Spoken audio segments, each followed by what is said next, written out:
Be ready for transcription.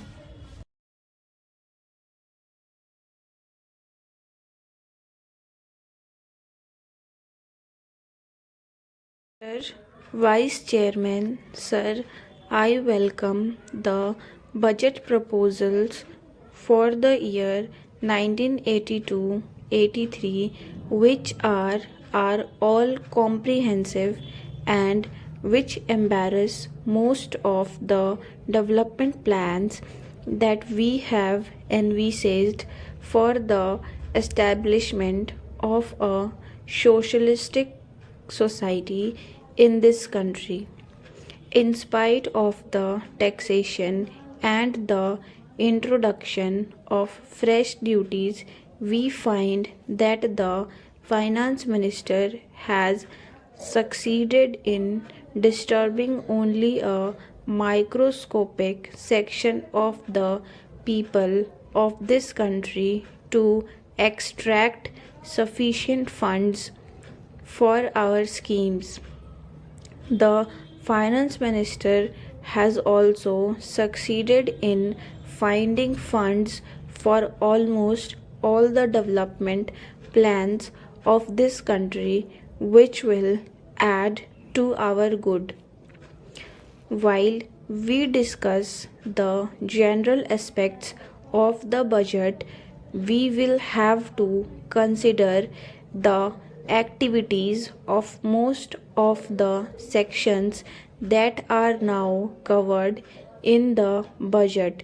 Even though the provisions are there, I think, sir, the expenditure on some of the activities envisaged in this budget should be subjected to a thorough scrutiny. In this respect, sir, I wish to bring to the notice of this House the special feature of the educational system of this country. Some of the members have mentioned something about the educational system of this country, have remarked that the allocation of funds is not adequate and that the provision should be revised according to the needs of this country. As the honorable member was speaking in Hindi, I did not thoroughly understand what he meant, but still, sir, the educational system has created a sort of confusion in our country over the last 15 years.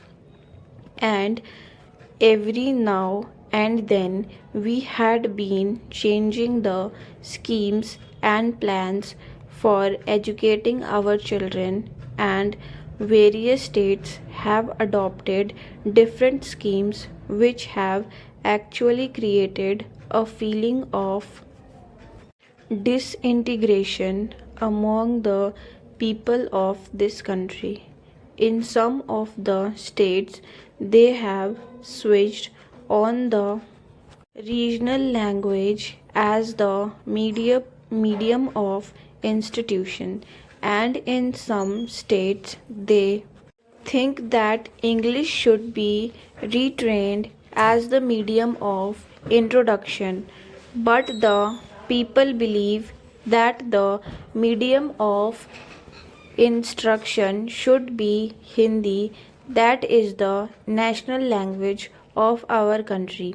But, sir, the time is not yet ripe for us to switch on to Hindi so as and when we find it feasible, we may switch on to our national language, but till that time, we will keep English as the medium of instruction in all education institution.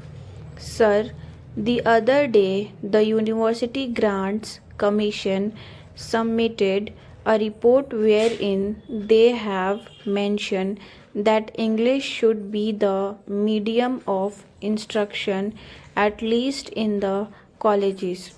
Sir, it is my opinion that English should be retrained in this country for years to come till we find that we could translate all essential books, books on science and technology, etc., into Hindi, which should be able to help us in educating our boys, especially in the technical institutions, though Hindi as the medium. Here, sir, some of the members have pointed out with regard to the introduction different types of education in the same state or in various parts of this country.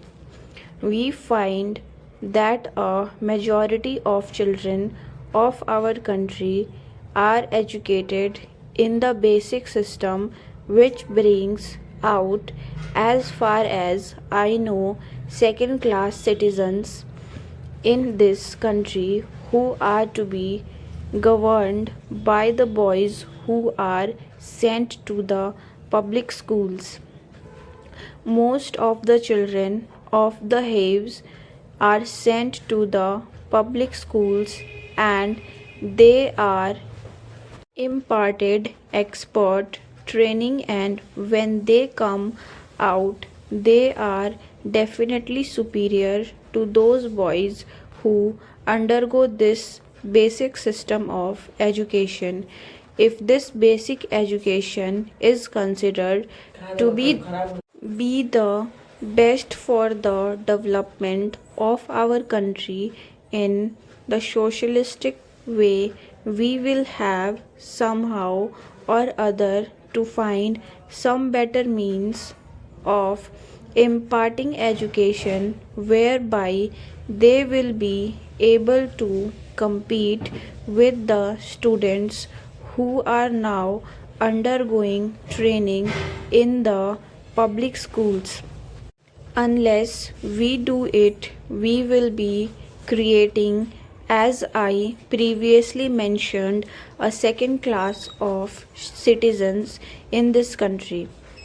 I hope the authorities who are concerned with the planning of education in this country will review their schemes according to the suggestion that I have put forth now. In the game way, sir, our country is mainly depending on our agriculture and industries for the development of our economy. But the agriculturists are an ignorant section of our people who do not find, in spite of the development in that sector of our economy of high production, a better income as the industrial section is having in this country. The industrial section is fast improving and their standard of living has gone high. At the same time, in spite of the better production in the agricultural section, the agrarian population has not come at par with the industrial section of this country.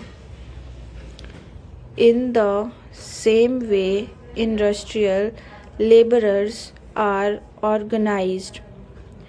Most of them are given so many benefits and advantages according to the legislation that it passed for the betterment of industrial laborers of this country.